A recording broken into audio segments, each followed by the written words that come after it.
Vandana Francis എന്നും വിളിക്കുന്ന രണ്ട് സഹോദരിമാര് ഛത്തീസ്ഗഡിൽ അറസ്റ്റ് ചെയ്യപ്പെട്ടു. രണ്ട് കുറ്റാണ്. ഒന്ന് മതപരിവർത്തനം നടത്തി, രണ്ടാമത്തെ കുറ്റം മനുഷ്യക്കടത്ത് നടത്തി. നിങ്ങൾ ഉപദേശപരമായോ ചിന്താപരമായോ ഈ കന്യാസ്ത്രീമാരോടോ അവരുടെ പഠനങ്ങളോടോ സിസ്റ്റത്തോടോ യോജിക്കാത്തവരാകും. പക്ഷെ ഞാൻ പറഞ്ഞൊരു കാര്യം മനസ്സിലാക്കണ്ടേ, അവര് വിദ്യാഭ്യാസം ഇല്ലാത്തതിന്റെ പേരിലോ വീട്ടിൽ പട്ടിണിയായതിന്റെ പേരിലോ തിരഞ്ഞെടുത്തല്ല ഈ വഴി. കത്തോലിക്ക സഭ നിർബന്ധിച്ചാക്കിയതല്ല, അവരെ വീട്ടുകാർ നിർബന്ധിച്ചതല്ല, സ്വന്തം മനസ്സോടെ. ഹൈലി എഡ്യൂക്കേറ്റഡ് ആ കുട്ടികൾ, സഹോദരിമാർ രണ്ടും. വളരെ വർഷങ്ങളിലെ ത്യാഗമുണ്ടേ. അവർക്കൊപ്പം പഠിക്കാൻ പോയ 100-100 പേരിൽ നിന്നേ പകുതി ആളുകളും വിട്ടുപിരിഞ്ഞിട്ടും അവരുടേതായ ശരിക്ക് വേണ്ടി ത്യാഗം സഹിച്ചു നിൽക്കുന്ന ഇവരുടെ ജോലി എന്താണെന്ന് അറിയണ്ടേ? അവര് തിരഞ്ഞെടുക്കുന്നത് കുഷ്ഠരോഗികളുടെ ചേരിയായിരിക്കും, ആദിവാസികളുടെ ഗ്രാമമായിരിക്കും, നിരക്ഷരരുടെ മേഖലയായിരിക്കും. ഇവിടെ പോയി മാസശമ്പളം കൈപ്പറ്റാതെ അവരുടെ സേവനം കംപ്ലീറ്റ് അർപ്പിക്കുന്ന തൊഴിലത്. മനസ്സിലായോ? അവർക്ക് ഈ മനുഷ്യക്കടത്ത് കടത്തി ജീവിക്കേണ്ട ഗതികേടൊന്നുള്ളവരല്ല. അത്തരം കുടുംബങ്ങളില്ല. ചരിത്രം പഠിക്കണം. മനസ്സിലായില്ലേ? ഇതിന് നാൾക്കപ്പുറത്ത് സ്റ്റാൻ സ്വാമി എന്ന് പറയുന്ന ഒരു പുരോഹിതനോട് പ്രവർത്തിച്ചു.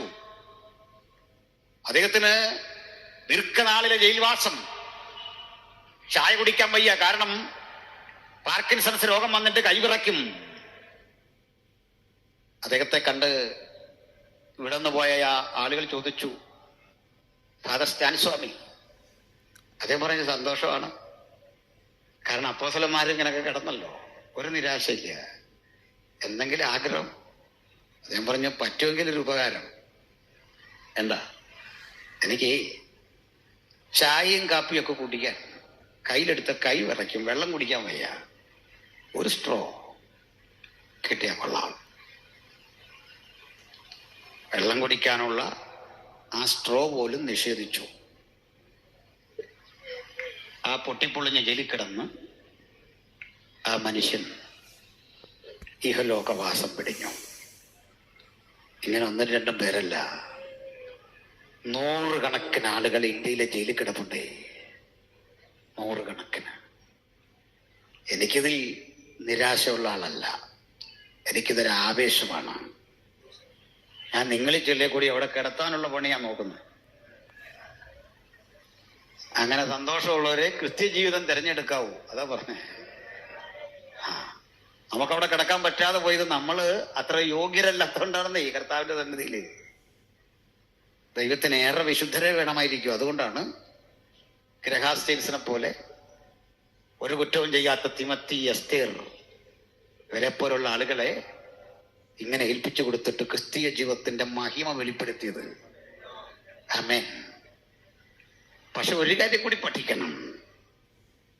ഇങ്ങനെ ചെയ്യുന്ന മനുഷ്യരോടൊന്നും എനിക്കൊരു വിരോധവും വൈരാഗ്യവും ഉള്ള ആളല്ല. വിയോജിപ്പ എഴുതുന്നട്ടോ, വൈരാഗ്യമല്ല ആരോടും. ഈ രാജ്യത്ത് ആദ്യത്തെ കലാലയം ആരുണ്ടാക്കി? മിഷനറിമാർ.